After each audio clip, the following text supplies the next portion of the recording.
Olá, tudo bem? A paraxá dessa semana conta a história da viagem de volta de Jacó para a terra de Canaã, deixando seu sogro Labão na Mesopotâmia e se encontrando no caminho com seu irmão Esaú.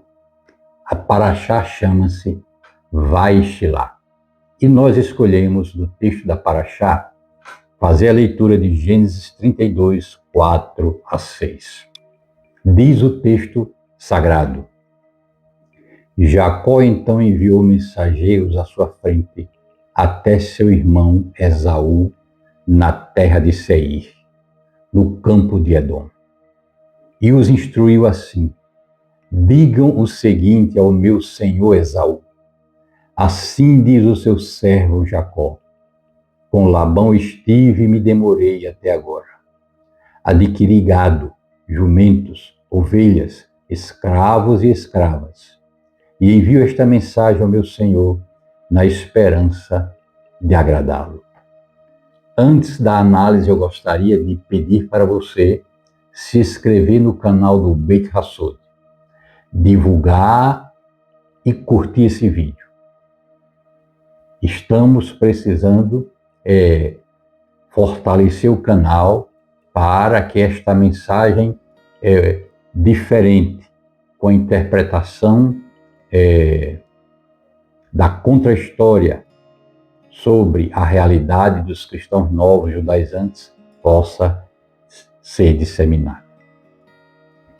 Nesta semana, a Torá nos convida a entrar na noite mais escura da alma de Jacó. Ele está prestes a reencontrar Esaú, o irmão que jurara matá-lo. Jacó, a princípio, está angustiado, dividido. Vai-te-lá é a paraxá em que o homem cercado por anjos precisa, por um instante, ficar sozinho para transformar o inimigo externo, para transformar o feitiço e o próprio impulso do mal em servos. O Zohar diz que, apesar de estar cercado de anjos, Jacó sentiu-se sozinho. E pergunta, Gênesis 32, 25 afirma: então Jacó ficou sozinho, e um homem lutou com ele até o raiar da aurora. O Zohar pergunta, por que Jacó precisou ficar sozinho? A resposta é terrível e necessária. Existem momentos em que a proteção automática, espiritual, que nos cerca, ela cessa. Os anjos se retiram para cantar, e o homem deve ficar só na lama para lutar contra o príncipe de Esaú. Porém, o Zohar, em sua leitura profunda desta paraxá, revela que Jacó não é um covarde fugindo. O Zohar começa com uma afirmação surpreendente. O Zohar explica aqui: quando o ser humano nasce, vem com ele o Yetzer Hara, o impulso do mal. O Yetzer Hatov só chega depois, aos 13 anos. Isso significa que o impulso para o bem só chega na maioridade, mas o impulso para o mal já nasce com o ser humano. Na linguagem do Zohar, desde o primeiro instante, estamos acompanhados por um anjo, o anjo da esquerda. Posteriormente, somos acompanhados pelo anjo da direita. Ou seja, o impulso do bem à direita, o impulso do mal à esquerda. E o Zohar diz que são dois anjos.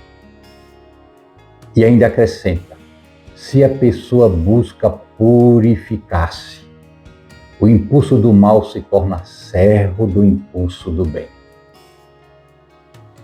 De maneiras que, para o Zohar, Espiritualidade não é expulsar o lado sombrio, é converter, é transmutar o lado sombrio, o mal interno, em algo positivo.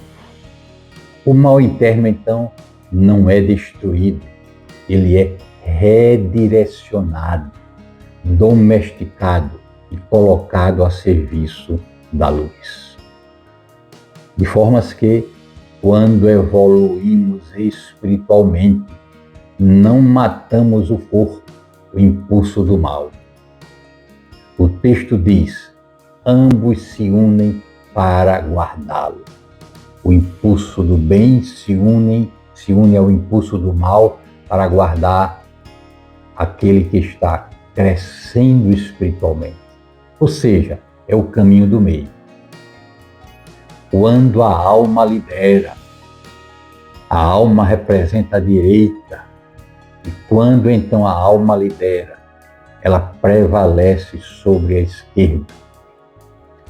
No diálogo do Zohar, onde os rabinos discutem sobre este texto da Torá, Rabi Elazar diz que Jacó enviou 2 anjos reais, porque ele estava completado, Shalem, completo, após sair de Labão. Jacó teve que ser um trapaceiro com Labão para sobreviver.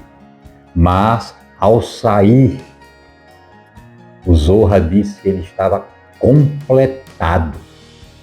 Com Labão, ele usou as ferramentas do Yetzer Hara, a astúcia, a preservação, mas ele o fez guiado pela alma. Por isso a Shekinah se acoplou a ele. Ora, isto nos mostra uma compreensão dos marranos, que mantiveram a religiosidade e a espiritualidade crítica, que assumiram a astúcia para sobreviver durante a perseguição inquisitorial, que operaram o sistema nas brechas que o sistema fornecia. Eles não estavam pecando, eles estavam operando o lado do mal para a sobrevivência. Se você integra a astúcia à sua missão espiritual, você está acompanhado pela Shekinah. Seus atos de dissimulação tornam-se anjos mensageiros que pavimentam o caminho. Mais adiante, no debate que acontece no Zohar, Rabi Tzak faz uma distinção crucial. Existem anjos, no plural.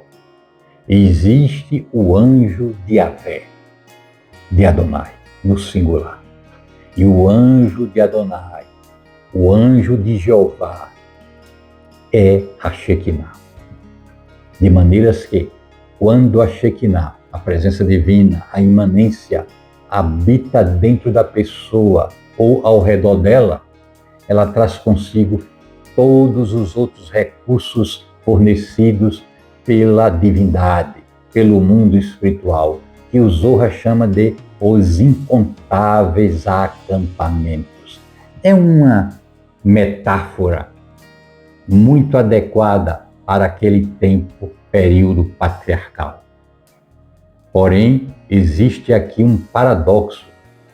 Jacó tinha anjos ao seu redor, mas foi deixado sozinho para lutar. Por quê? Rabi Tzak diz que os anjos foram cantar. Rabi Yehudá diz que Jacó se expôs ao perigo. O fato é que existem momentos em que a proteção automática que a espiritualidade nos garante cessa.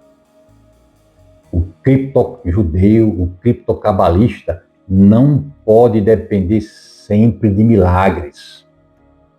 O cabalista não pode depender sempre desta proteção da espiritualidade.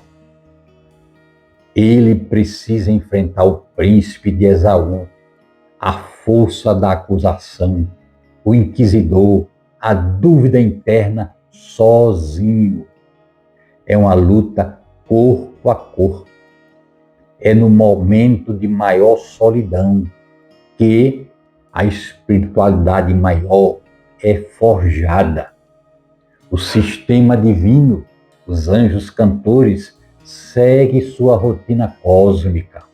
Mas neste momento, o indivíduo, Jacó, deve lutar sua própria batalha na lama, sozinho. O anjo de Esaú tentou destruir Jacó, mas não conseguiu atacar seu corpo principal. No fundo, o Zohar diz que Jacó estava protegido pelos méritos de Abraão, à direita, a graça, a misericórdia, e protegido pelos méritos de Isaac, à esquerda, o rigor, a justiça, a proteção. Ele integrou estas dualidades. Ele era o branco e vermelho. Integrou misericórdia e julgamento. Por isso ele é o grande arquétipo de Tiferet. O fato é que o anjo atacou a coxa de Jacó. Na Cabala isso representa as Sefirot de Netzach e Hod, a perna direita e a perna esquerda. O anjo atacou a sustentação prática, ou Yesod, a fundação sexual, geracional. E é isto que o inimigo faz. Ele ataca a capacidade de caminhar, ataca a capacidade de progredir, ataca também a capacidade de gerar futuro, a descendência. Foi isto que a Inquisição atacou. Atacou a transmissão da espiritualidade profunda do cristão novo criptocabalista. O marrano saiu desta luta manco, ferido na sua capacidade de caminhar abertamente, ferido na sua estrutura externa, mas vivo e com um novo nome, uma alma que foi preservada até os dias de hoje. E este é o trabalho do Beit Hassod, resgatar esta espiritualidade. Rabi Abba, neste diálogo, diz: por que Jacó então procurou Esaú? Por que Jacó não fugiu? Porém, a resposta do Zohar é a seguinte: porque Jacó reconheceu uma virtude naquele que se declarava seu inimigo. A virtude da honra ao pai. A alma reconhece que o corpo, Esaú, tem suas próprias leis sagradas. Esaú não é puro mal. Ele é a força da natureza que respeita a origem. Jacó não tentou destruir Esaú. Ele tentou se reconciliar. Enquanto o pai, a raiz comum ainda estava viva. E ele o fez. Da mesma forma, o criptocabalista não negou o mundo material, o mundo externo cristão. Ele buscou um ponto de contato, a raiz comum, o pai, para neutralizar a agressão.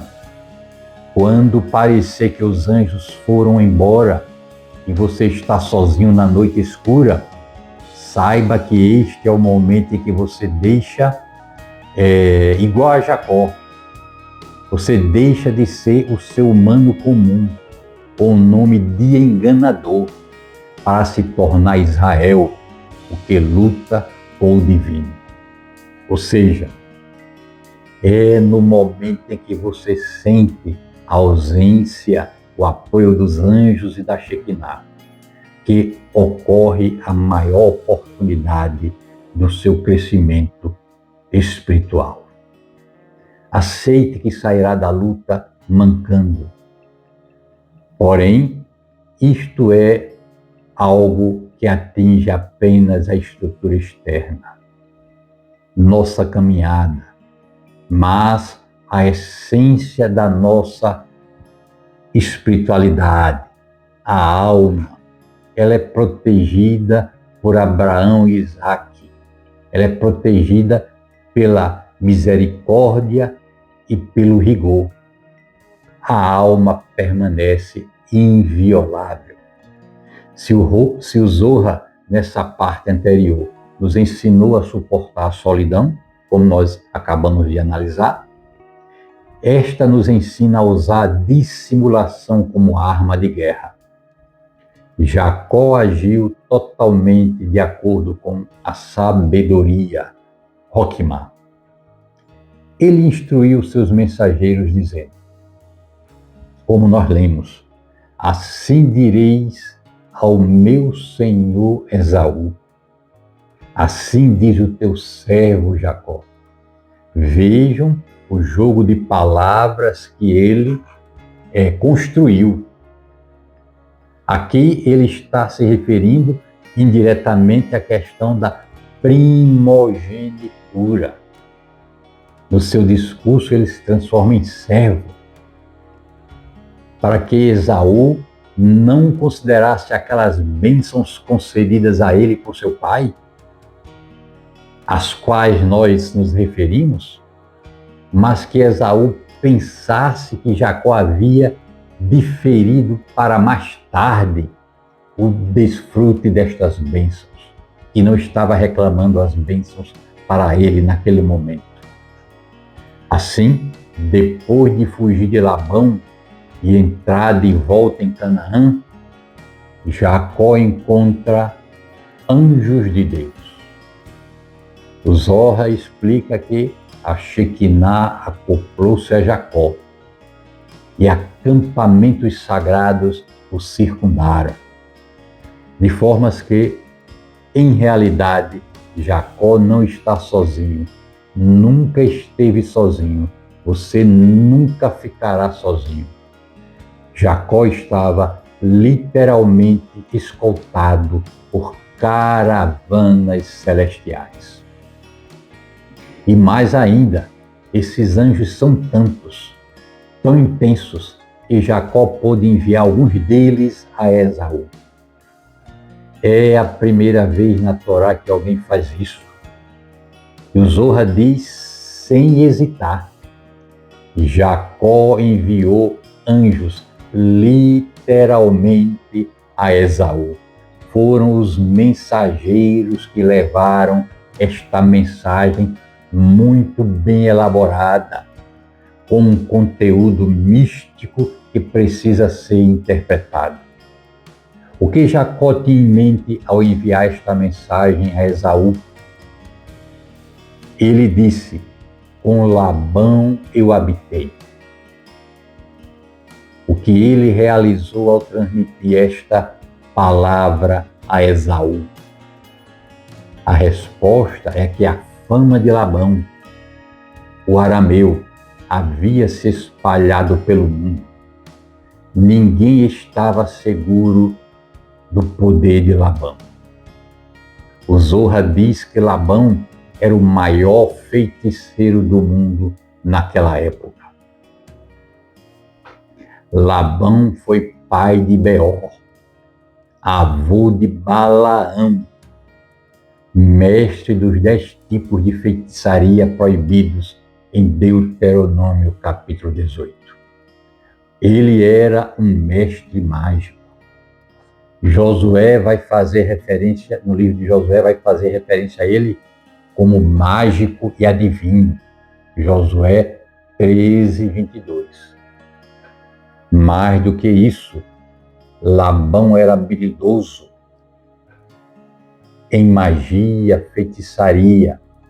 Porém, ele não conseguiu prevalecer contra Jacó, a quem ele buscou destruir com artifícios os mais diversos.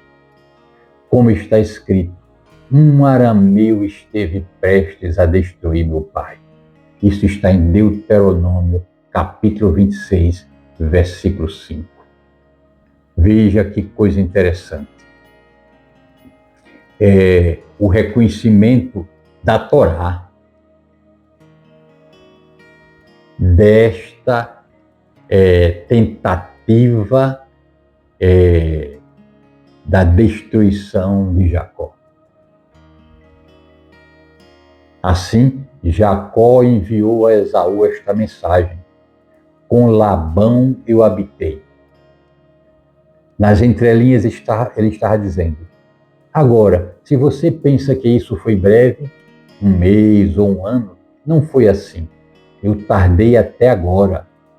Por 20 anos eu tardei com ele. Assim, nesse período de 20 anos, Labão tentou destruir Jacó 10 vezes. Usou os métodos de adivinhação. Porém, o que ele usou com mais presteza foram palavras destrutivas, maldições, decretos espirituais. Mas tudo falhou, porque não há agouro contra Jacó, nem adivinhação contra Israel. Assim, Jacó não apenas se defende, ele envia uma mensagem codificada a Esaú que diz: eu dominei as trevas de Labão. Não brinque comigo.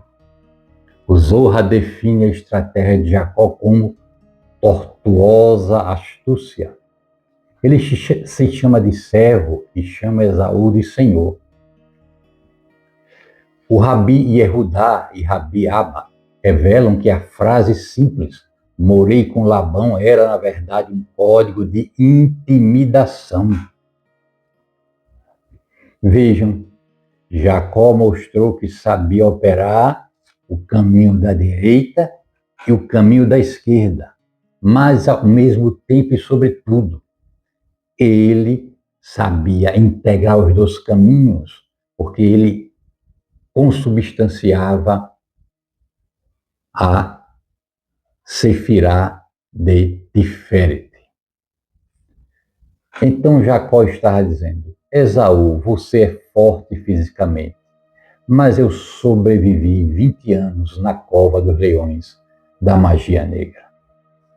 Eu derrotei o mestre da feitiçaria em seu próprio jogo. Não pense que sou uma presa fácil. Eu não apenas sobrevivi a Labão. Eu domestiquei os demônios. Eu tenho controle sobre as forças do julgamento, do rigor, sobre as forças de Gevurah. Vejam que o Zorra faz uma interpretação que o ser humano, mesmo utilizando os recursos da alta crítica, não consegue atingir. Neste processo, então, Jacó se tornou Israel. Porém, ele se tornou Israel não apenas lutando com anjos, mas sabendo como falar com os monstros e vencê-los. Assim, Jacó usa a reputação de Labão a seu favor. Eu sobrevivi ao maior feiticeiro do mundo. Imagine o que posso fazer com você. Foi a mensagem que, de forma cifrada, Jacó enviou para seu irmão. Assim, eu gostaria então de concluir para vocês uma coisa. O Zorra, com isto, remove qualquer ilusão de que a espiritualidade é doce ou passiva. Vejam todo esse relato de Jacó. É um relato de uma espiritualidade imensa, de uma mística profunda, que mostra que a espiritualidade, enfim, não é doce nem passiva. Estamos entrando assim no território da guerra psicológica e da guerra teúrgica, da guerra da teologia da palavra. O Zorra compara Jacó a um viajante que blefa ter uma cobra mortal para assustar o ladrão. É uma parábola que existe no Zorra. Um viajante blefa para o ladrão dizendo que carrega uma cobra mortal. apenas para depois se curvar diante dele. Jacó diz a Esaú: com Labão eu habitei. A mensagem oculta é: Esaú, eu sobrevivi 20 anos na casa do maior feiticeiro do mundo. Eu conheço as trevas, eu carrego a cobra, não brinque comigo. Muito interessante esta interpretação do Zohar. Mas logo em seguida Jacó se curva 7 vezes. E o Zohar pergunta por quê? Para desativar a agressividade de Esaú através do orgulho dele. A lição é clara: abaixe a cabeça se necessário. A honra externa não vale a morte da alma. Deixe que o mundo pense que você é fraco ou submisso, pouco estimado, enquanto internamente você detém o poder de quem venceu Labão. A cobra desta metáfora representa o conhecimento das trevas que Jacó adquiriu na casa de Labão. É a capacidade de lidar com o veneno, com as forças impuras, sem ser consumido por elas. Jacó está dizendo a Esaú: se nem a boca envenenada de Labão me destruiu, cuidado ao se aproximar de mim. Vejam, a verdadeira guerra é travada no campo da fala e da definição da realidade. Labão tenta destruir com a boca. Deus protege bloqueando a fala maligna. O silêncio do marrano é sua maior arma e seu escudo. Jacó sobreviveu porque soube ser ladrão quando necessário, servo quando estratégico, e Israel em sua essência. Jacó, na verdade, sobreviveu não por contrafeitiço, mas por uma imunidade ontológica, esta que nós também possuímos. Assim, esta Paraxá nos traz algumas lições poderosas, algumas aplicações espirituais extremamente necessárias e úteis. A primeira: carregamos 2 anjos dentro de nós. A luta interior é real. Segundo, há momentos em que os anjos recuam, quando precisamos lutar sozinhos. E esta solidão é pedagógica, não punitiva. Terceiro, humildade não é rebaixamento, é estratégia divina. Jacó vence Esaú justamente porque não disputa o jogo do orgulho. Quarto, as palavras têm poder, mas não sobre quem está circundado pela Shekinah. Jacó nos ensina então a integrar o branco e o vermelho, a luz e o rigor, o sol e a lua, o dia e a noite, o impulso bom e o impulso mau. A vitória espiritual não está na eliminação, mas na transmutação do mal. E, sobretudo, o caminho da espiritualidade não é sempre algo doce e prazeroso. Existe o momento da dor, da luta, mas a vitória é certa. Até a próxima semana.